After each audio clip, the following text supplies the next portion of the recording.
యేసు రాజుకు, యూదుల రాజైన యేసు రాజుకు, మరలా తిరిగి రానున్న యేసు రాజుకు. మనకి నిత్య జీవము కావాలంటే యేసు నమ్మాలి.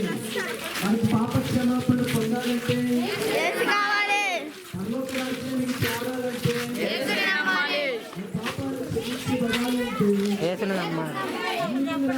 యేసు రాజుకు, యేసు రాజుకు.